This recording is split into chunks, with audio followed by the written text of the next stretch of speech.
Bismillahirrahmanirrahim. Assalamualaikum warahmatullahi wabarakatuh. Selamat malam semua teman-teman, sahabat-sahabat yang mau diskusi ya. Olah pikir kan, ada olahraga, olah fisik, ini olah pikir ya. Saya dengan teman-teman ya, para dosen ya, para calon guru besar nih di hadapan saya ada Dr. Pipi Friwai Hasan ya, kemudian Dr. Sunario, Dr. Subi Ibrahim.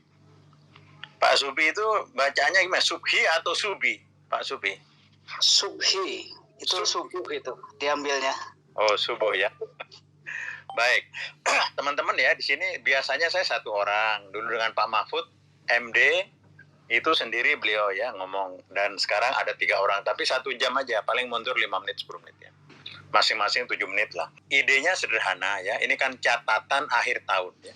Catatan akhir tahun itu mengevaluasi selama setahun ini, kan sekarang bulan Desember ya.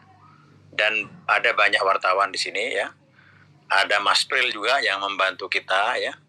Ini sudah lebih 40, biasanya nanti 70, 80, bahkan sampai 100 ya.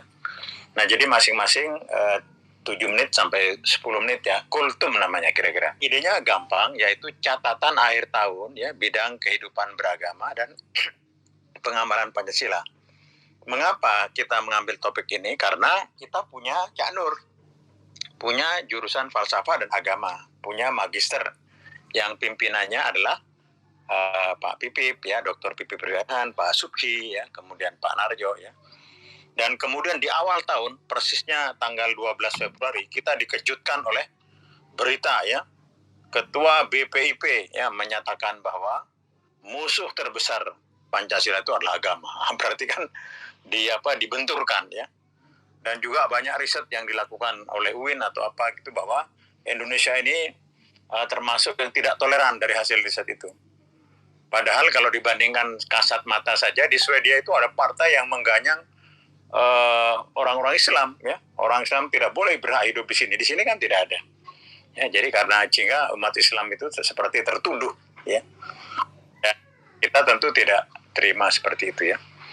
Nah saya kira silakan ya Pak Subhi ya, yang junior ya, Pak Pipi pengalat dulu, silakan. Pengamalan kehidupan Pancasila tentu ada agama ya, karena sebagai mayoritas ya. Silakan Pak Subhi. Baik. Assalamualaikum warahmatullahi wabarakatuh. Terima kasih Prof. Didi. Alhamdulillah pada malam ini kita ngobrol bersama ini ya. Jadi temanya agama dan pengamalan Pancasila. Saya mungkin stressingnya lebih ke pengamalan Pancasila ya Prof ya. Boleh tidak Pak. Jadi tadi sudah diintrodusir oleh Prof. Didi bahwa ada semacam isu yang pada tahun ini cukup menyedotlah perhatian publik, di mana seolah-olah agama dalam hal ini Islam itu dipandang potensial ya menjadi ancaman bagi Pancasila begitu. Nah ini bagi kita sebagai warga negara dan juga Muslim, kita perlu memang merespon hal ini. Karena pernyataan-pernyataan dari beberapa pejabat publik dari BPIP sendiri itu kan berapa kali blunder ya Prof ya. Jadi mengadakan lomba begitu ya, lomba esai yang dalam tanda kutip kalau berdasar kemarin persepsi di big data itu menunjukkan bahwa itu memang terkesan menyudutkan umat Islam gitu. Nah, ya teman-teman, Pak Subi ini sekarang sedang aktif menggunakan metode riset big data ya untuk melihat fenomena sosial ya, kehidupan keagamaan dan Pancasila. Lanjut ya. Ya, baik. Jadi memang yang pertama, catatan pertama pastinya ada tantangan lah ya. Ada tantangan kebangsaan kita yang terkait dengan kehidupan berbangsa dan bernegara, terutama dalam hal pengamalan Pancasila. Ada beberapa hal sebenarnya yang menjadi sorotan ya tadi itu ya. Yang pertama radikalisme atau ekstremisme itu dipersepsikan masih merupakan suatu ancaman. Terus yang kedua, pengamalan Pancasila sendiri. Nah, pengamalan Pancasila dalam arti dalam kehidupan berbangsa dan bernegara pastinya. Misalnya apakah kita masih bisa bicara tentang Pancasila sedangkan di hadapan kita masih merajalela yang namanya korupsi begitu ya. Lalu ada beberapa kelompok di masyarakat yang terlunta-lunta masih hak-haknya masih belum terpenuhi, masih memperjuangkan haknya sebagai warga negara gitu. Jadi ini semua saya pikir adalah potret dari dari masyarakat kita, dari bangsa kita selama masa pandemi ini. Dan yang menarik memang selama masa pandemi ini tetap saja ya isu-isu yang berkembang tadi ada soal isu ekstremisme, lalu kemudian juga praktek-praktek yang dianggap anti Pancasila. Nah, terkait dengan istilah pengamalan Pancasila sendiri, Prof, ini kita ingat ini ya, di zaman Orde Baru ini. Jadi ada di zaman Orde Baru itu kan ada BP7 ya, BP7 penataran P4 ya. Intinya sih itu semua merupakan suatu suatu coba lah begitu ya untuk menerapkan Pancasila. Tetapi lagi-lagi kita lihat ternyata dalam praktiknya itu menjadi semacam penyeragaman tafsir terhadap Pancasila, monopoli terhadap Pancasila, dan itu kemudian ternyata kan gagal ya. Oleh karena itu berkaca dari situ ternyata sekarang kita di era reformasi ini ada BPIP ya Prof ya. Agak-agak mirip juga sebenarnya tuh. Iya. Dan menjadi ini dan seperti menjadi penentu kebenaran lalu itu kan repot. Nah ini yang perlu kita soroti adalah monopoli tafsir atas Pancasila, Prof sebenarnya. Ya. Jadi kalau kita punya tafsir yang berbeda, apakah itu kemudian diakomodir begitu ya? Karena ya lagi-lagi rezim atau pemerintah itu kan kalau dalam konteks makna Pancasila sebagai suatu ideologi itu bisa digunakan sebagai alat politik begitu ya. Nah ini yang kita khawatirkan terus menerus ya, karena ternyata dalam beberapa kali pengalaman isu-isu Pancasila menjadi isu-isu politik terutama.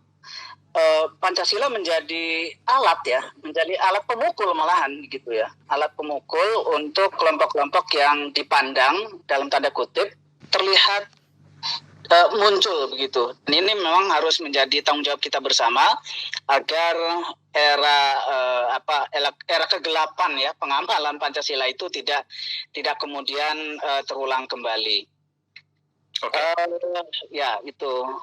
Oke, jadi, sementara itu ya penjelasan Pak Sufi ya kita tangkap bahwa memang di awal tahun itu memang ada menggelegar ya pernyataan BPP yang kontroversial, kemudian ada perasaan dibenturkan ya. Kalau Pak Pipip sebagai senior nih, silakan Pak Pipip.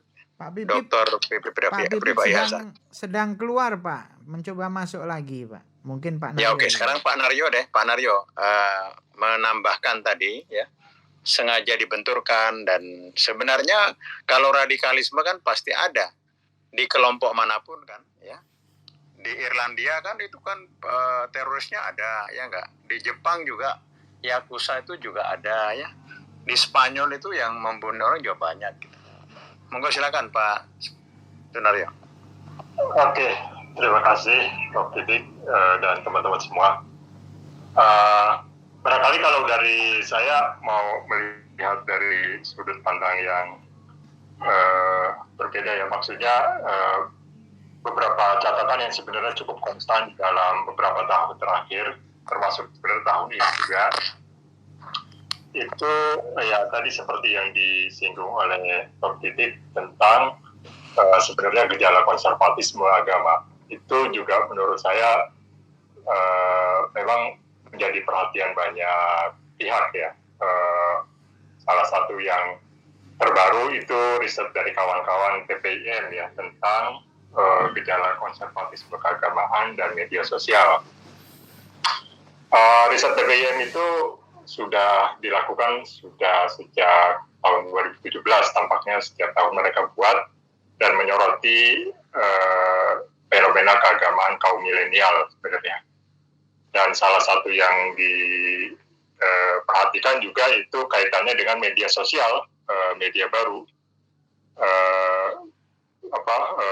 Media baru itu termasuk salah satu media yang menyuplai pandangan-pandangan keagamaan yang barangkali cenderung konservatif gitu ya. Nah, ini tentu akan berdampak pada khususnya seperti yang juga ditulis oleh seorang peneliti Jeremy Menchik namanya, yang menyebutkan bahwa kelompok-kelompok keagamaan yang moderat yang kita kenal gitu ya, seperti NU dan Muhammadiyah, itu ketika bicara tentang kelompok minoritas itu justru menampilkan wajah yang cenderung konservatif gitu ya. Termasuk dalam hal ini NU dan Muhammadiyah, dia menyebut begitu. Nah, tentu isu ini menurut saya memang tidak bisa dilihat hanya pada fenomena keagamaan saja.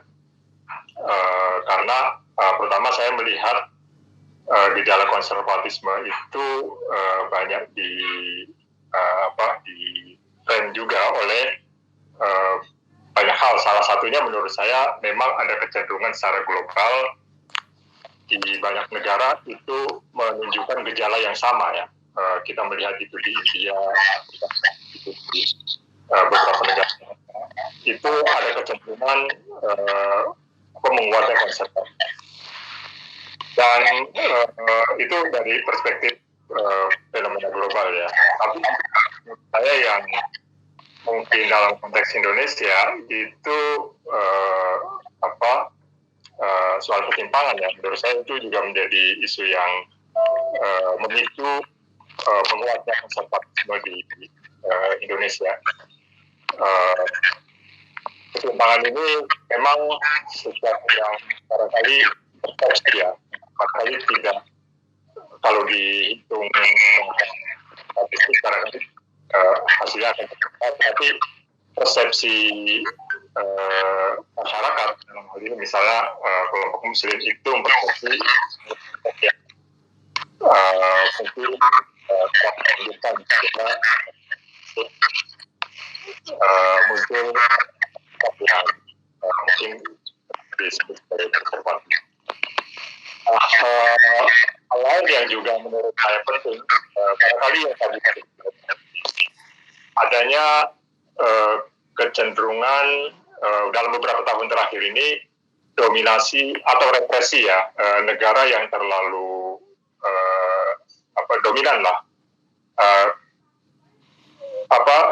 Sikap semacam itu tidak tanpa reaksi ya, itu kemudian menimbulkan reaksi dominasi atau bahkan represi negara itu menimbulkan reaksi dari kelompok-kelompok agama untuk resisten, ya muncul dalam sikap-sikap yang mungkin ya dalam tanda kutip perlawanan gitu ya.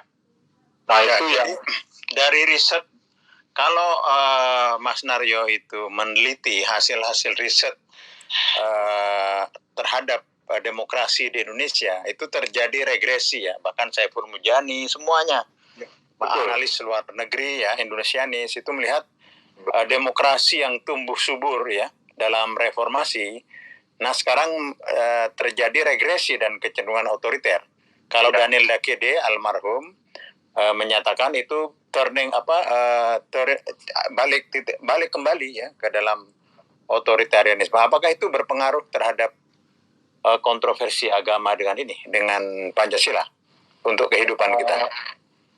Iya, tentu itu akan sangat berdampak, dan gejala itu memang paling terasa itu saya rasa mungkin 3 atau 4 tahun terakhir ini ya, ketika yang kita ingat pada waktu itu ada Perpu tentang ormas, organisasi masyarakat, yang sebenarnya pada waktu itu target pemerintah adalah FPI dan HTI.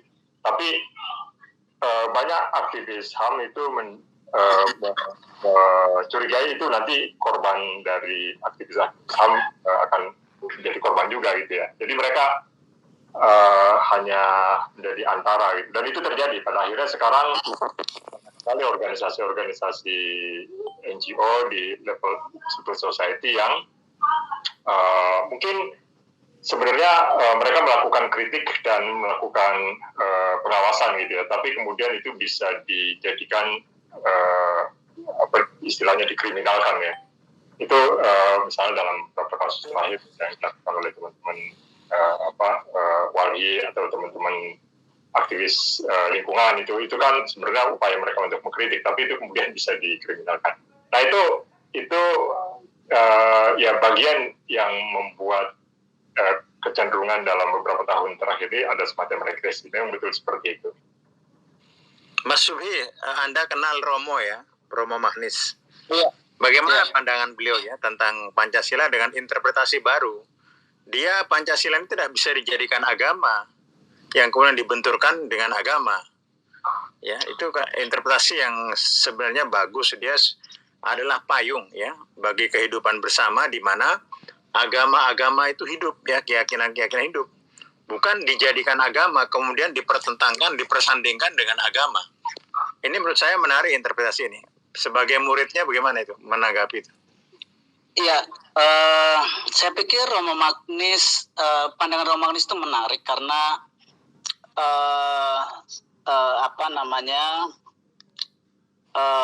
jiwa bangsa Indonesia ini kan memiliki salah satunya yang terpenting ya adalah jiwa ketuhanan ya, jiwa ketuhanan yang kemudian direpresentasikan dalam agama, dan konstitusi juga sudah menyebutkan bahwa agama itu ya bagian dari fakta keindonesiaan gitu ya. Oleh karena itu aneh juga kalau kemudian ada pandangan-pandangan yang ingin membenturkan agama dengan negara. Tapi lagi-lagi kita perlu melihat, perlu memposisikan mungkin ya, Prof. Perlu memposisikan agama dalam konteks agama dalam konteks negara dan Pancasila dalam konteks negara begitu ya. Sehingga kemudian kita bisa melihat aspek-aspek negatif dan positif dari agama begitu. Yang pertama mungkin yang perlu kita lihat adalah posisi Pancasila sebelum masuk ke agama. Jadi posisi Pancasila dalam konteks ada 3 konteks lah kalau kita lihat ya. Yang pertama Pancasila sebagai dasar negara. Rajiman Wedyo Diningrat itu ketua BPUPKI pernah bertanya kan tentang apa sih dasar negara ini. Soekarno menyebut ya itu falsafah negara itu nanti. Kemudian Hatta menyebut itu adalah ideologi negara yang ada di dalam pembukaan UUD 45 gitu ya. Dan mereka bersepakat bahwa Pancasila itu bukanlah doktrin ya. Bukanlah doktrin. Jadi Pancasila ini jangan dijadikan sebagai suatu doktrin yang seolah-olah sudah jadi definitif, yang kalau secara literal misalnya tidak sama gitu ya tafsirnya, maka itu dianggap sebagai anti Pancasila misalnya. Nah ini sehingga kemudian Pancasila ditempatkan sebagai suatu orientasi saja, sebagai orientasi pemberi arah gitu ya, kemana negara dan bangsa ini dijalankan gitu ya. Yang terpenting kata Hatta adalah cita-cita. Jadi Pancasila ini digunakan oleh negara untuk apa? Untuk meraih cita-cita bernegara, melindungi segenap bangsa Indonesia, memajukan kesejahteraan umum, mencerdaskan kehidupan bangsa, dan seterusnya begitu ya. Itu yang terpenting gitu. Kalau dengan paradigma ya, teori atau perspektif seperti itu, melihat, menganalisis, mengevaluasi tahun 2021 itu gimana? Ya, nah ini yang apalagi sekarang di era pandemi nih Prof ya. Jadi ya ini Ya, cukup kita kan tadi sudah kan tadi ya. Pak Subhi kan menyampaikan perspektifnya seperti ini, standarnya kira-kira kalau ekonomi itu standarnya seperti ini. Betul. Kemudian paradigmanya kayak begini, teorinya kerangkanya kayak begini. Yang ideal kan? Dan sennya 2020, ada solennya 2021 bagaimana? Itu pertanyaan saya. Ya. Kalau kita lihat perjalanan selama 2021 jelas misalnya yang paling sederhana melindungi segenap bangsa Indonesia gitu ya. Nah ini kita misalnya selama pandemi inilah begitu ya. Selama pandemi ini kita melihat berbagai upaya dari pemerintah untuk dalam konteks pandemi ini menyelamatkan gitu ya, menyelamatkan. Tapi memang lagi-lagi catatan merahnya masih banyak lah ya. Gini Mas Subhi ya, atau mungkin Mas Naryo ya, sering di dalam ya kalau saya baca berita ya, itu sering muncul berita yang sebenarnya apakah menyudutkan atau mengeliminir. Sebagai contoh misalnya ya, pernyataan BPP selain yang tadi saya sebut tadi itu, Soekarno adalah umat Islam paling berhasil teladani politik Nabi Muhammad, yang lain tidak, kira-kira begitulah ya. Kemudian misalnya ganti Assalamualaikum dan Pancasila ya. Nah, seolah Assalamualaikum itu haram, kira-kira begitu. Kemudian yang Mas Sufi tadi sebutkan pertandingan lomba untuk hormat bendera, itu seperti bentuk sinis gitu. Nah, kira-kira yang toleran itu, negara kan tidak toleran kalau begini ya. Yang toleran kayak Canur tuh ada nggak kira-kira ya? Kan sekarang Canur mengajarkan toleran. Toleran itu sebenarnya yang paling penting itu dari negara. Kalau masyarakat tidak toleran, radikal kan tinggal ditumpas selesai. Ya enggak, misalnya dia jadi teroris atau macam-macam. Tapi kalau negara tidak toleran, itu ya seperti Soviet zaman dulu itu gitu. Nah, ada nggak dalam pikiran kita, kalau Cak Nur ini kan ideal kan, ya nggak, agama dan Pancasila itu seperti dua sisi mata uang itu, yang itu ada nggak yang kira-kira menyejukkan lah gitu selama 2021 ini? Ya, ya kalau memang kalau ada pertanyaan pengamalan Pancasila yang perlu disorot malahan bukan warga negara, Prof ya sebenarnya ya.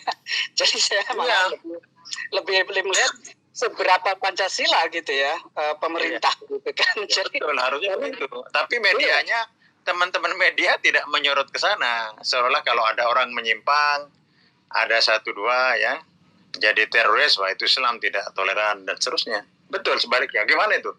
Kalau perspektif seperti itu harus dilakukan negara yang menjalankan. Ya jadi tadi tuh, jadi Pancasila ini sebenarnya adalah semacam alat kritik ya. Jadi semacam alat kritik untuk kemana tadi tuh? Sebenarnya alat kritik untuk pemerintah sendiri gitu ya. Ada pandangan ini dari Romo Sastro, ini rekannya Romo Magnis. Jadi pengamalan Pancasila itu kan sebenarnya merupakan tegangan, Prof ya. Jadi tegangan antara ideologi dan utopia begitu ya. Jadi tidak boleh ada satu orang pun yang berhak untuk kemudian mengatakan aku lebih Pancasila daripada yang lain sebenarnya gitu. Karena berpancasila itu becoming. Jadi terus melakukan dialektika dengan isu-isu, dengan dengan dinamika kehidupan berbangsa dan bernegara. Jadi tidak ada sebenarnya satu sistem yang dibangun seharusnya dalam konteks ini dibangun oleh pemerintah yang sudah ada sampai sekarang pun, yang merupakan perwujudan utuh Pancasila gitu ya. Jadi malahan dengan cara kita memandang seperti itu, maka pelaksana wewenang pemerintahan itulah yang layak pertama kali dikritik gitu ya. Ya, dan yang kritik mestinya media dan intelektual seperti kita. Iya. Iya. Pak, Oke, ini Pak Pipip Pipip. ini baru hadir ya. Jadi Pak Pipip ini meskipun sekolah jauh ke Kanada, tapi gapteknya tetap kelihatan. Dan termasuk generasi kolonial seperti saya. Pak Pipip ini kita mengevaluasi ya kehidupan beragama dan pengamalan Pancasila. Memang tidak ada kiai di sini ya, kiai NU, Muhammadiyah, tapi kan kita riset, peneliti saja mengamati soal kehidupan sebagai peneliti. Silakan Pak Pipip. Dr. Pipip Rifai Hasan. Nggak bisa ya. Pak, mute-nya dibuka, Pak Pipip. Harus mute-nya di ini. Diklik yang mana itu? Bawah itu yang di bawah kiri. Ya. sudah. Oke. Silakan Pak Pipip. Silakan. 7 menit. Tutup ya. 7 menit ya? Ya, 7-10 menit ya. Oke ya, makasih Pak Didi. Nah, ini apa namanya, nggak tahu lah, saya tidak bisa menerangkan kenapa tiba-tiba jadi keluar dan kemudian juga susah masuk gitu ya. Itu urusan antara gaptek dengan signal. urusan generasi milenial lah itu. Ya. Ya, jadi apa namanya, tentang agama dan pengamalan Pancasila ya. Masalah agama dengan Pancasila ini, dengan pengawalan Pancasila ini udah banyak sekali dibicarakan ya. Bahkan kita mengamati di masa Orde Baru ini penekanan pada Pancasila luar biasa, dan sampai kemudian ada badan PP7 dan P4 segala macam ya. Itu dalam rangka untuk menguatkan Pancasila sebagai apakah disebut ideologi ataupun prinsip atau dasar negara ya. Tapi kita mengetahui bahwa sejak zaman Bung Karno pun, sejak demokrasi terpimpin, tidak pernah ada satu kesepakatan ya Bung Karno sebagai pencetus dari Pancasila, nama Pancasila itu pun boleh dikatakan dianggap tidak melaksanakan Pancasila ya, dengan otoritarianismenya. Demikian juga Orde Baru berbuat yang sama, tetapi tentu saja beliau, Bung Karno dan Pak Harto merasa bahwa apa yang mereka lakukan itu adalah melaksanakan Pancasila dengan versinya masing-masing. Akibat dari penamaan atau Pancasila di zaman Orde Baru itu sampai pada demokrasi Pancasila, maka kemudian ada semacam reaksi ya, antitesis terhadap kecenderungan itu, di mana sampai kemudian PP7, P4 dibubarkan ya. Mungkin maksudnya adalah untuk menghilangkan interpretasi Pancasila menurut Orde Baru. Nah, kemudian sekarang pemerintah yang sekarang pun melakukan satu upaya penafsiran Pancasila menurut versinya ya gitu, yang sebenarnya ini juga mengandung subjektivitas mulai dari tanggal kelahiran Pancasila itu ya. Kalau kita memperhatikan pada urutan sila Pancasila, sebenarnya yang lebih tepat kalau misalnya Pancasila itu hari lahirnya adalah tanggal 18 Agustus 1945 ya. Bukannya 1 Juni pidato Bung Karno yang memang menyebutkan nama Pancasila, tapi dengan satu susunan Pancasila yang berbeda dengan Pancasila yang sekarang diterima oleh kita semua. Ya kan, upaya mendominasi tafsir dan sejarah. Iya, itu selalu begitu ya. Ya selalu terjadi memang, zaman Orde Lama, Orde Baru, dan sekarang pun ya sama.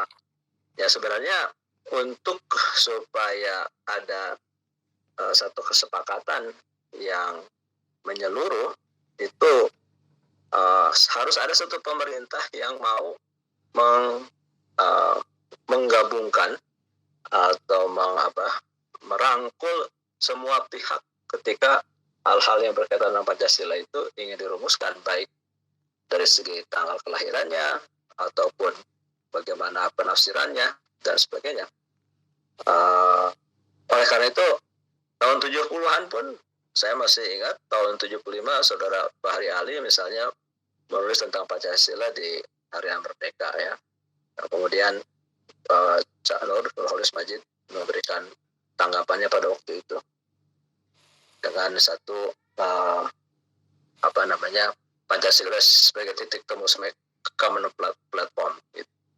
Nah, berangkat dari berbagai seperti Romo, Pak Pipip tadi seperti Romo Mahnis yang dijelaskan oleh Pak Subhi bahwa Pancasila itu adalah payung bersama di mana kita hidup bersama ya, agama-agama itu. Tapi sekarang kan tidak, memonopoli Pancasila itu dengan tafsirnya sendiri.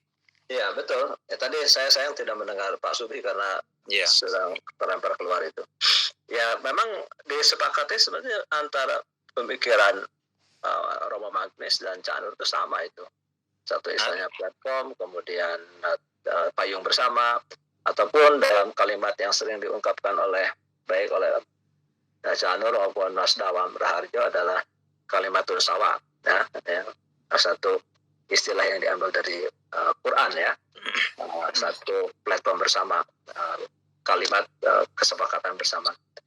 Nah, dikarenakan begitu banyaknya kontroversi itu, yang seringkali Pancasila itu dianggap sebagai sesuatu yang eksklusif begitu, dihadapkan, diperlawankan dengan agama, ya, juga dengan Islam misalnya.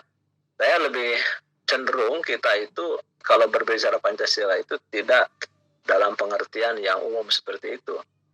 Lebih bagus kita itu berbicara tentang pengamalan Pancasila dengan merujuk kepada sila-silanya secara langsung.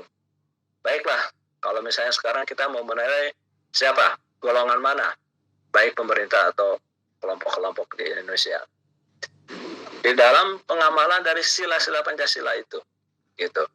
Nah, sekarang kalau kita bicara tentang keadilan sosial, mari kita ukur sejauh mana pemerintah sekarang melaksanakan keadilan sosial dalam berbagai aspeknya, baik dalam aspek politik, aspek ekonomi, aspek hukum, ya. Nah itu, ya, satu tindakan yang katakan yang merupakan pelanggaran dari prosedur hukum yang dilakukan oleh pihak penegak hukum, baik itu polisi, kejaksaan, ataupun hakim misalnya, di dalam memberikan keputusan, kita ukur dengan Pancasila, dengan sila keadilan itu. Jangan bicara secara umum Pancasila begitu. Ukur dengan sila keadilan sosial, sila kelima. Apakah sudah mencerminkan keadilan hukum, tindakan-tindakan atau keputusan-keputusan yang dilakukan oleh para penegak hukum. Ini contohnya, karena gini, sekarang ini sangat kuat sekali di kalangan masyarakat. Ya saya kebetulan ya tentunya selain di perguruan tinggi juga bergerak di masyarakat, ada sangat ketidakpuasan terhadap soal penegakan hukum yang tidak konsisten. Gitu. Contohnya? Ya, contoh misalnya bagaimana satu pelanggaran yang luar biasa beratnya, yang dalam kaitan dengan Joko Chandra misalnya, itu terjadi dengan dengan mata telanjang gitu ya, dengan sangat jelas sekali. Udah hukumannya ringan, satu tindakan kriminal yang luar biasa menyangkut uang yang demikian besar, hukumannya hanya 2 tahun, kemudian dapat remisi. Demikian juga jaksanya, ya, sama pula seperti itu, karena ada pertimbangan punya anak. Tapi ada seorang perempuan lain ya di Tangerang yang dihukum sampai 10 tahun. Dia pun punya anak juga gitu.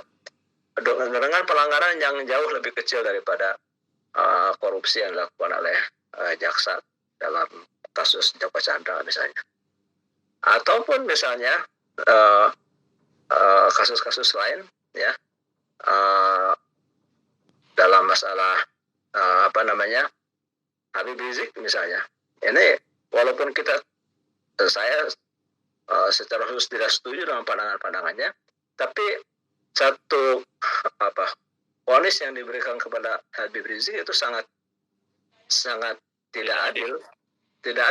Hanya berkumpul aja kan, presiden juga berkerumun juga kan, masalahnya kan berkerumun kan. Iya, seperti itu. Iya. Banyak kerumunan yang sama saja dengan Habib Rizik lakukan, tidak mendapatkan hukuman apa-apa. Nah, saya bahkan punya seorang pengusaha yang sampai bilang begini, pokoknya jangan sampai berurusan dengan polisi gitu. Kalau berurusan dengan polisi maka lebih banyak menimbulkan masalah daripada menyelesaikan masalah. Dan juga tidak ada satu tindakan hukum yang dilakukan oleh penegak hukum tanpa misalnya ada insentif gitu. Jadi oleh karena itu walaupun terpaksa harus melakukan ya, tapi dengan hati yang artinya tidak setuju ya dengan apa yang dilakukan untuk penegakan hukum, tapi penegakan itu harus dibarengi dengan insentif tertentu. Nah, oleh karena itu soal Pancasila ini saya cenderung untuk tidak bicara secara umum Pancasila, tapi mari kita bicara langsung kepada sila-silanya. Kalau sila-sila itu menjadi ukuran, ya, kehidupan sekarang pengamalan Pancasila itu menurut seorang dosen Dr. Pipi Privayasan, ranking 0 sampai 10 dapat berapa itu kehidupan sekarang? Kalau dalam sila keadilan hukum itu di bawah 5 saya kira. Iya. Di bawah 5 aja. Di bawah 5. Betul. Iya. Ya. Makanya setelah reformasi orang tidak percaya kepada hukum, makanya diganti KPK. Dan makin banyak hukum, itu makin rusak hukum. Contohnya di Peru, di Jepang itu ahli hukum itu sedikit. Paling tertib hukumnya. Di Peru itu paling banyak, itu kan paling rusak. Itu kan Pak Mahfud kan pernah tanya kepada seorang hakim di Jepang itu. Apakah berapa banyak katanya kasus hakim itu melakukan pelanggaran gitu ya, ditangkap atau orang Jepang itu bingung katanya, nggak pernah ada di Jepang itu katanya, dia bilang itu. Oke. Indonesia banyak sekali gitu kan. Apalagi sekarang Pak BPP itu MK-nya kan hukum juga. Jadi undang-undang Omnibus Law itu Cipta Kerja itu inkonstitusional. Ya. Tapi bersyarat. Jadi barang yang haram, barang yang konstitusional dimasukkan ke sistem ketatanegaraan. Iya. Legal. Jadi barang yang tidak legal, barang yang haram itu dimasukkan. Ya, dan jadi, sebenarnya kalau kita sebagai dosen kan nggak mungkin dong tidak lulus terus kamu tidak lulus tidak apa-apa, ada syaratnya nanti dikasih ijazah boleh kerja. Nanti kan nggak begitu. Ya. Di dalam logika akal sehat tidak ada itu. Sebenarnya sebelum MK itu memberikan keputusan semacam itu, di dalam proses omnibus law itu di awalnya sudah kacau itu. Iya.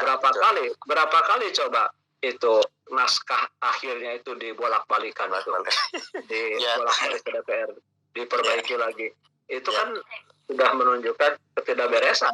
Oke. Tapi kita bukan omnibus law ininya, diskusinya. Ada Mas Pedri dari Pemuda Muhammadiyah. Monggo silakan. Ngomong deh. Ada Mas Abi. Silakan. Mas Pedri, Pemuda Muhammadiyah, silakan ngomong komentar. Terima kasih, Prof. Assalamualaikum warahmatullahi wabarakatuh. Salam. Salam. Ya, Waalaikumsalam warahmatullahi wabarakatuh. Waalaikumsalam. Saya mungkin sedikit aja, Prof. Pertama, terutama setahun terakhir ya, saya melihat ada semacam kecenderungan terjadinya distorsi pemaknaan terhadap cara pandang negara terhadap agama, begitu, Prof. Bahkan hal ini kadang-kadang dilakukan oleh lembaga-lembaga negara sendiri. Dan yang teranyar itu kan yang paling disorot oleh publik itu adalah BPIP yang seharusnya posisi mereka itu kan mendudukkan masalah, tetapi justru menjadi bagian dari masalah. Gitu. Jadi BPIP itu kan mewakili negara ketika mereka berbicara tentang agama, tentang Pancasila dan sebagainya. Tetapi justru mereka seperti berhadapan-hadapan dengan katakanlah sebagian masyarakat gitu ya, yang mereka cap kadang-kala dengan secara sembrono tidak Pancasilais, katakanlah seperti itu. Itu pertama. Yang kedua, saya berpendapat bahwa seharusnya negara itu dalam konteks agama, negara lebih kepada memfasilitasi warga negara untuk mengekspresikan keberagamaannya semaksimal mungkin, bukan justru membatasi gitu ya. Nah, terakhir misalnya ya walaupun ini ya pernyataan Pak Dudung itu kan fatal sekali itu ya. Justru negara itu harusnya memfasilitasi setiap warga negaranya, karena negara kita ini adalah negara yang bertuhan. Negara itu harus semaksimal mungkin memfasilitasi warga negaranya untuk bisa beragama semaksimal mungkin, sedekat mungkin dengan ajaran agamanya gitu ya. Bukan hanya Islam, termasuk Kristen, Katolik, Hindu, Buddha dan sebagainya gitu. Nah, harusnya kan cara pandang seperti itu yang harus kita luruskan. Ini kan kita seperti setback jauh ke belakang ya, bahkan mundur dari cara pandang Orde Baru saya lihat.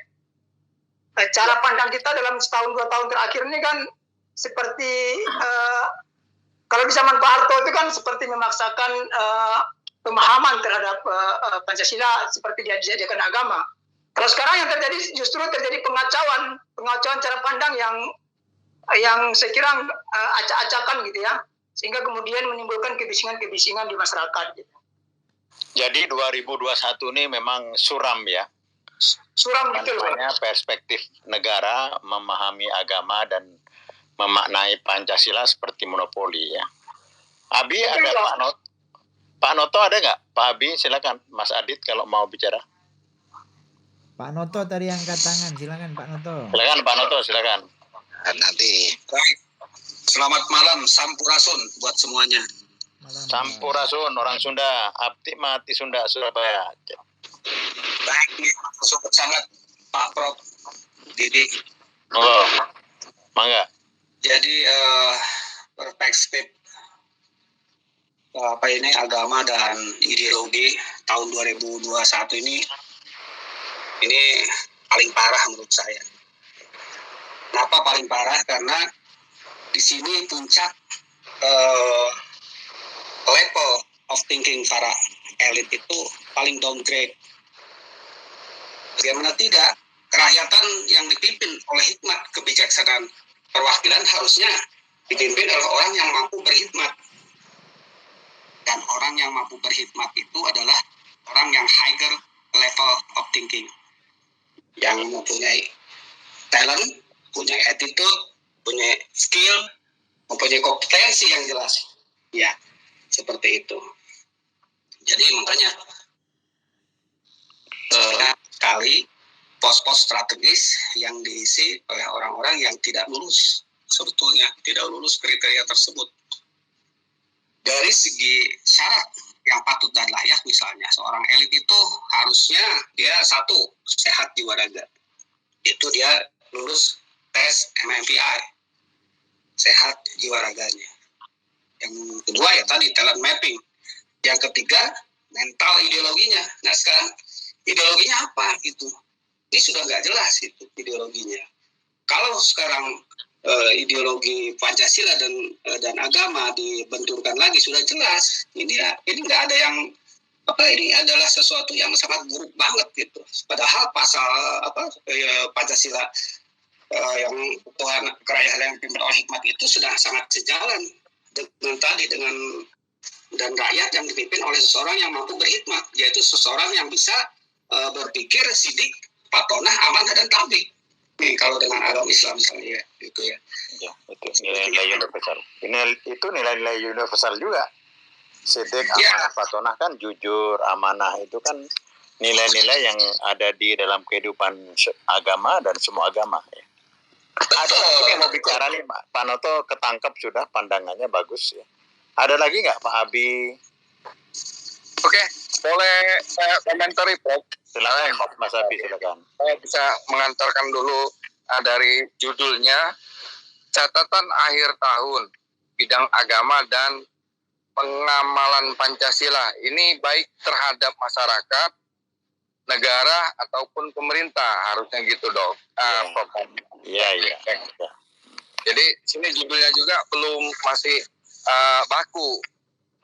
Kalau menurut saya itu kita tidak ada mempermasalahkan lagi. Sudah final karena yang merumuskan itu adalah para pendahulu kita di situ. Nah, pengertian dari agama, A itu kan tidak gama, kacau. Jadi biar tidak kacau, maka dengan pengamalan Pancasila itu tinggal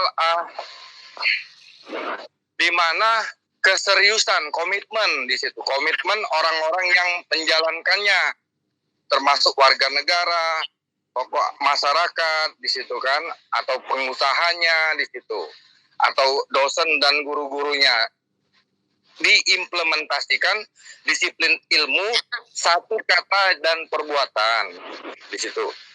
Jadi menurut saya sudah final Pancasila itu 18 Agustus yang sampai dengan sekarang sudah tidak bisa ini lagi, sudah harga mati ya, sudah nggak bisa dirubah lagi. Mungkin demikian dok. Karena apa? Baik. Karena apa? Karena kita ini sudah terlalu lama tidurnya di mana? Kita ngitungnya dari HUT kemerdekaan Indonesia itu 76 tahun ya, usianya sekarang 76 tahun. Muktamar Muhammadiyah itu 109 tahun di situ. Nahdlatul Ulama Desember atau Januari ini baru akan melaksanakan ke 100 tahun di situ. Terus kalau kita flashback lagi di situ Sriwijaya sudah 1666, ada yang 1667. Kalau kita lihat lagi kalender Islam, kalender Cina, makanya kita sebaiknya kita menatap ke depan, teruslah berjalan, karena apa sih yang didirikan lagi Pancasila sudah final, agama sudah final, orang saja yang nggak benar berarti. Mungkin demikian. Silakan siapa Guna? Izin menambahkan 1 menit yang tadi belum selesai, Prof. Silakan yuk. Bahkan 1 menit. Izin 1 menit ya, silakan. Ya. Jadi Pancasila itu kalau menurut saya itu adalah sebuah bahtera nation kita itu adalah kapal republik yang bersediakan Pancasila. Nah, kapal bahtera yang bersediakan Pancasila ini bisa melaju dengan baik itu tergantung nahkoda, mualim dan ABK, tergantung level optimumnya mereka, ya, sehingga mampu menuju negeri yang baldatun toibatun warobun gofur. Iya. Itu Prof. Terima kasih, Prof. Baik, makasih tambahannya, saya kira bagus. Silakan, ada siapa? Gunarendra atau siapa? Atau Devan? Ada lagi nggak, Mas? Siapa nih yang mau bicara? Kalau tidak ada, teman-teman ada. Pril, mau nggak komentar Pril? Assalamualaikum. Salam. Cukup siapa?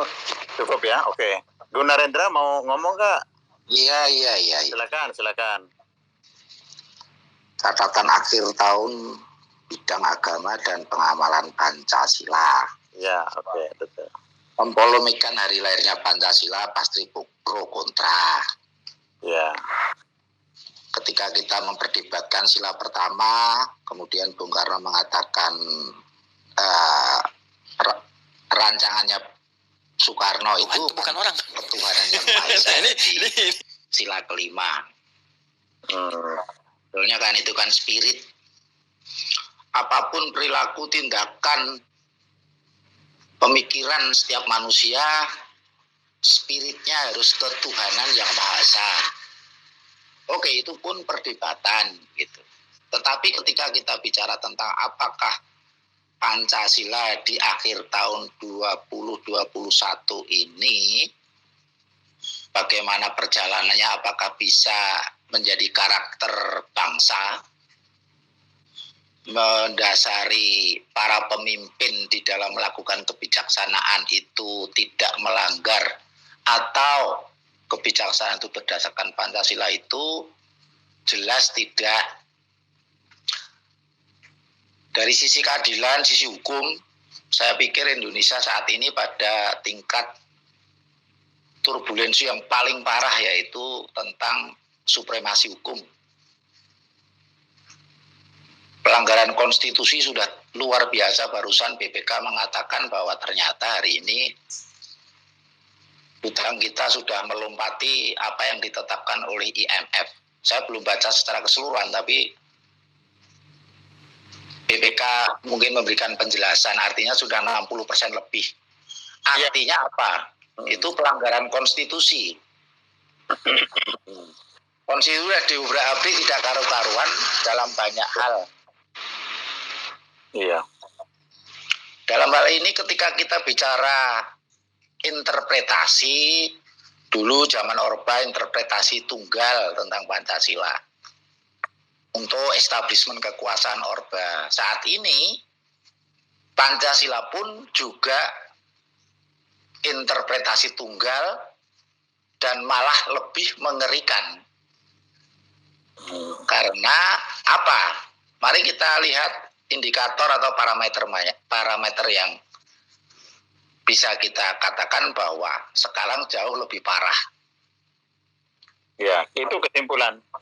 Jadi sudah relatif bisa menemukan lah ya, Pak. Tidak ada.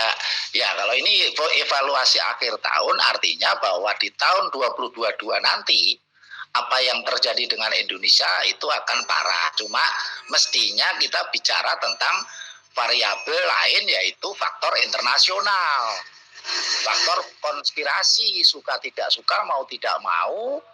Ketika kita bicara bahwa IMF memberikan batas di SR 60% sudah dilanggar, itu kan mestinya ada target-target tertentu daripada pihak yang menginginkan arah Indonesia seperti kepentingan strategis mereka itu berlangsung. Nah, di sini bagaimana kita, ini sebetulnya diskusinya arahnya adalah bagaimana kita mencari solusi yang terbaik. Sebuah aktivitas daripada para intelektual, akademisi, politisi, orang-orang yang masih mau memperdulikan bagaimana perjalanan negeri ini, itu mencarikan solusi. Oke. Tetapi kalau hanya berkutat pada hitung-hitungan akademik, berkutat kepada polemik Pancasila, sudah jelas bahwa itu sudah sangat parah. Begitu aja Pak Prof. Solusi ya, makasih ya Mas Gunarendra ya. Baik, ini waktunya sudah habis ya. Saya minta catatan akhir ya, komentar akhir dari catatan akhir tahun ini ya, atau kesimpulan apa, silakan mulai dari Pak Subhi ya. Silakan. 5 menit lah, 3-5 menit. Ya, baik Prof. Terkait dengan catatan evaluasi akhir tahun ini terkait agama dan pengamalan Pancasila, yang pertama mungkin sampai hari ini saya belum baca laporan tentang terkait dengan kebebasan berkeyakinan, beragama dan berkeyakinan ya, pelanggaran KBB tahun 2021. Tapi berkaca dari tahun 2020 tahun lalu, ternyata pelanggaran KBB itu lebih banyak dilakukan oleh aktor negara ya. Nah, ini artinya bahwa PR besar dari bangsa ini sungguhnya ada di aktor negara itu sendiri. Karena itu seluruh warga negara memang harus mantengi begitu ya dengan civil society, praktek-praktek kenegaraan yang terkait terutama dalam konteks kehidupan beragama gitu ya. kenapa masih terus terulang, misalnya ada penutupan rumah ibadah, lalu kemudian ada penangkapan untuk penodaan agama dan seterusnya. Nah itu masih menjadi PR kita bersama, terutama PR inilah ya, PR dari aktor negara itu sendiri. Itu yang pertama. Yang kedua, saya pikir salah satu yang penting yang perlu kita jaga bersama adalah jangan sampai ada monopoli tafsir Pancasila ya. Jadi jangan sampai ada satu kelompok baik kelompok di masyarakat, apalagi pemerintah ya, yang mengklaim diri mendefinisikan Pancasila, dan kemudian yang berseberangan, yang berbeda dianggap anti Pancasila. Dan kalau hal tersebut terjadi kan kita sebenarnya mengulang-ulang sejarah lagi, dan kita sebagai bangsa saya pikir tidak mau melakukan kesalahan yang sama. Saya pikir itu, dan media saya pikir akan memiliki peran nih Prof Didi ya. Media ini harus lebih kencang lagi nih menyoroti dan mengkritisi ya, saya pikir itu ya, mengkritisi tingkah dari aktor-aktor negara. Mungkin itu Prof. Oke, ini komentar akhir ya, tapi masih ada yang mau menyela nih, Mas Yamin, 1 menit silakan Mas. Siap, terima kasih Prof. Assalamualaikum warahmatullahi wabarakatuh. Saya buat cepat, saya masih hukum saat ini Prof. Izin menarik sedikit. Menurut saya permasalahan bangsa ini ketika kata ideologi disatukan dengan Pancasila, yaitu ideologi Pancasila. Kenapa? Berdasarkan Terrell Carver dan Daniel Blank dalam buku Jerman Ideologi Manuskrip, katanya begini, barang siapa yang memakai ideologi sebagai dasar negara, maka hal itu hanya untuk mempertahankan kekuasaannya. Sebenarnya, di dalam buku di bawah bendera revolusi, Presiden Soekarno sudah berkali-kali menjelaskan bahwa tidak ada yang boleh menggunakan kata ideologi pada partainya. Saya ulang katanya gitu. Termasuk PNI yang saya dirikan sendiri tidak boleh menggunakannya. Lalu apa kata Brian William Head, ideologi dan social science. Teori ideologi dianggap sebagai nafas terakhir dari sensasionalisme yang bangkrut secara intelektual. Nah, melihat BPIP, saya saat ini Prof, izin ya Prof ya, saat ini saya lagi mencoba menuliskan buku tentang bantahan, karena pertama kali dirangkumkan kata ideologi ini kan oleh Louis de Tracy tahun 1800 dalam buku Elemen Ideologi. Dan itu hanya itu imajiner yang baik katanya. Lalu muridnya David Morris mengatakan tahun 1804 dalam judul buku Ideas dalam bahasa Prancis, sifat ideologi tidak boleh pasti. Itu yang dikatakannya. Nah berkaitan dengan BPIP ini kalau kita lihat kan bertabrakan Prof, fungsinya dengan Undang-Undang MD3. Program MPR itu ya sama. Masa saat ini Perpres lebih tinggi dari undang-undang. Lalu di Sisdiknas juga disebutkan. Nah, BPIP ini sebenarnya pantai jompo menurut saya nih Prof. Mohon izin. Terima kasih sebelumnya karena waktu yang Mas Yamin. Oke, catatan akhir, kesimpulan akhir, Mas Naryo silakan. Setelah itu Pak Pipip. Ya, terima kasih, Prof. Saya rasa kita bisa sepakat ya bahwa ada banyak catatan yang perlu kita berikan kepada apa yang dilakukan dan yang dikerjakan oleh pemerintah. Dan dalam konteks pengawalan Pancasila, memang saya sendiri sejak awal melihat peran kalau mau kita sebut sebagai penjaga Pancasila, posisi yang pas memang tidak perlu merepresentasikan negara, apalagi institusi politik atau partai politik ya. Dan sayangnya itu yang terjadi, dan risikonya seperti yang kita saksikan sekarang. Itu menjadi alat negara, dan lebih parah lagi kalau itu menjadi alat politik dari partai tertentu. Nah, barangkali ke depan ini yang mungkin bisa kita jadikan catatan untuk ke depan ya. Ini perlu ada formulasi yang lebih pas ya untuk posisi itu. Jadi dia bukan representasi dari pemerintah dan juga bukan representasi apalagi dari partai politik. Jadi kalau tadi dikatakan sebenarnya peran itu sudah ada di MPR. Mungkin kita perlu mengingat itu lagi ya, bahwa sebenarnya peran itu juga sudah dilakukan di masa reformasi.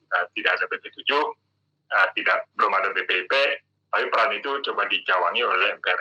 Tetapi barangkali yang juga menjadi catatan, dan ini juga yang mungkin menjadi kekhawatiran pada waktu itu, memudarnya nilai-nilai Pancasila dan penghayatan masyarakat terhadap Pancasila. Tetapi sayangnya formulasi itu tidak dilahirkan secara pas. Lahir BPIP tetapi menjadi seperti yang kita saksikan sekarang, itu menjadi alat.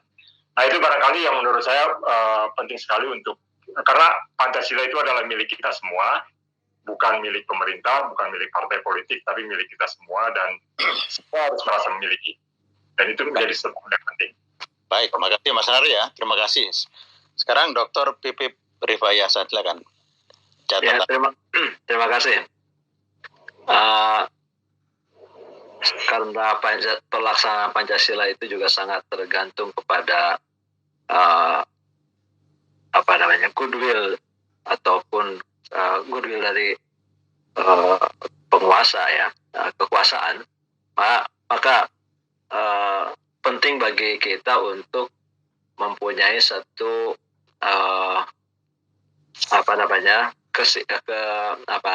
perimbangan kekuasaan antara eksekutif dan legislatif ya. Yang sekarang ini kalau saya lihat fungsi kontrol dari DPR itu sangat lemah karena mayoritas dari partai-partai semuanya ikut dalam kekuasaan. Dan kenapa mereka ingin begitu? Karena ikut dengan partai penguasa atau mereka yang menang itu memberikan berbagai kesempatan dan fasilitas yang tidak akan diperoleh kalau mereka tidak ikut di dalam koalisi partai penguasa gitu. Nah, oleh karena itu kita perlu mempertimbangkan satu penghargaan yang diatur dalam undang-undang berkaitan dengan partai politik yang berkuasa atau yang menjadi oposisi. Nah, saya mungkin agak jauh ininya ya, atau agak sangat berbeda sistem parlementer yang berlaku di negara-negara seperti Inggris atau Kanada misalnya dengan sistem presidensial yang berlaku di negara kita. Tapi kalau seperti di Kanada dan Inggris itu, partai oposisi itu menjadi satu sparring partner ya, menjadi satu posisi yang sama-sama dihargai, yang harus ada gitu. Misalnya contohnya, ini contoh yang agak konkret ya, seorang pemimpin partai oposisi di Kanada itu mempunyai rumah dinas tersendiri ya. Sementara Perdana Menteri juga punya rumah dinas, rumah resmi. Ketua partai oposisi pun mempunyai juga, tentunya mungkin tidak sebesar dari segi fasilitas, mungkin tidak sebesar partai si Perdana Menteri ya, tetapi kehadiran adanya partai oposisi itu merupakan satu hal yang esensial di dalam sebuah sistem demokratis yang sungguh-sungguh. Oleh karena itu partai oposisi mempunyai kesempatan yang sama untuk menentukan jalannya negara ya, dan jalannya pemerintahan. Contohnya kalau misalnya ada seorang kepala pemerintahan dari luar negeri ke Kanada, maka akan ada kesempatan bukan hanya bertemu dengan Perdana Menteri Kanada, tapi dengan pemimpin partai oposisi. Karena sistem demokrasi seperti di Kanada atau di Inggris itu mengasumsikan bahwa yang akan menjadi penguasa atau pemerintahan yang akan datang itu belum tentu ketua partai yang berkuasa sekarang gitu. Nah, kalau di kita tidak mungkin itu, bahkan mungkin dianggap sebagai satu katakan melanggar protokol protokol kenegaraan. Orang misalnya kepala negara asing datang ke Indonesia, selain ketemu Pak Jokowi misalnya ketemu juga dengan pemimpin partai yang tidak ikut berkuasa. Itu kan mungkin haram di kita seperti itu. Tapi kalau dalam sistem di Kanada itu, di negara lain, negara demokratis, oposisi itu sebagai bagian sistem yang sah. Iya, sistem saya dan dianggap sebagai barang haram. Iya, dianggap sebagai sesuatu yang harus ada. Kalau tidak, maka demokrasi itu tidak lengkap, gitu. Cacat demokrasi itu. Oleh karena itu kita harus mengubah persepsi kita tentang oposisi ini, tentang partai yang tidak berkuasa. Jadi dalam hubungan dengan pelaksanaan sila Pancasila, saya lagi-lagi ingin tidak sebenarnya kita lebih bagus untuk tidak mengatakan secara general Pancasila ya, tapi langsung kepada asilanya, gitu, supaya lebih konkret di dalam mengukur segala tindak tanduk dari seluruh komponen bangsa ini, baik pemerintah dan masyarakat, sejauh mana dia konsekuen dengan pelaksanaan pengamalan Pancasila. Nah, jadi dan itu sangat akan ditentukan oleh perimbangan kekuasaan di dalam sistem politik kita. Jadi oleh karena itu persepsi kita tentang oposisi itu harus diubah, ya.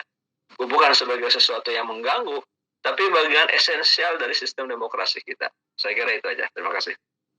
Baik, terima kasih ya teman-teman ya. Biasanya kita jam 21 sudah selesai, ini sudah lewat 6 menit ya. Memang masih ada banyak minta request ini. Kita membahas ya catatan akhir tahun ya bidang agama dan pengamalan Pancasila.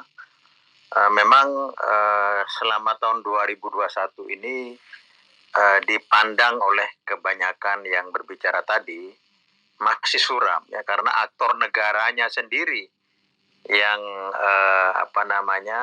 bertindak ya memaknai Pancasila seperti memonopoli ya makna itu ya, kemudian menganggap sesuatu yang hidup dalam kehidupan agama kan tidak haram, dan orang sholat, orang mengaji, orang menyampaikan salam dalam keagamaan itu disuruh diganti ya. Itu di yang dua-duanya diatur dijalankan bersama kan tidak masalah. Itu merasa terganggu dengan adanya agama, tetapi implementasi itu penting seperti Pak Pipip tadi sampaikan. Sila-sila Pancasila itu sudah dipraktekkan apa enggak? Nah, kalau dalam bidang hukum, keadilan sosial, itu dapat 5, itu tidak lulus kalau begitu, ya. Dalam proses yang berjalan 2021 ini. Saya kira saya tidak mau menyimpulkan lebih jauh ya, tetapi kehadiran para dosen Universitas Paramadina, ya, yang sebenarnya sudah tingkat tinggi ya, karena sudah banyak yang doktor, banyak yang membuat buku sudah berjilid-jilid ya, dan juga belajar sekolah sampai setinggi mungkin ya, mencapai PhD dan doktor itu kan berapa tahun ya, dari TK 2 tahun, SD 6 tahun, SMP 6 tahun, S1 4-5 tahun, S2 2 tahun, itu panjang sekali ya. Maka itu pikiran-pikiran dari teman-teman ini mesti diaktualisasikan ya. April nanti catatannya ada di Saudara Syahid ya. Mudah-mudahan kita punya catatan. Baik, Prof. Ya, kita merilis, karena ini bagian dari demokratisasi di mana civil society, para cendekiawan bisa memberikan kontribusi pada pemikiran itu. Ya, apalagi ini tidak beroposisi, ini hanya kritikal saja terhadap keadaan yang ada. Terima kasih untuk ketiga narasumber ya. Dan yang akan datang kita akan bicara catatan akhir tahun bidang pendidikan dan kebudayaan ya oleh Profesor Abdul Hadi WM dengan Ibu Dr. Fathia ya. Nanti juga politik dan keamanan ya, politik luar negeri dan keamanan, karena ada ancaman luar negeri ya. Itu nanti ada teman-teman jurusan AI. Terima kasih ya. Saya tutup semuanya ya. Selamat malam. Assalamualaikum warahmatullahi wabarakatuh ya. Waalaikumsalam warahmatullahi wabarakatuh. Terima kasih ya Pak Supi, Pak Naryo, Pak ya. Saya Mas Pril, terima kasih ya, Syahid ya.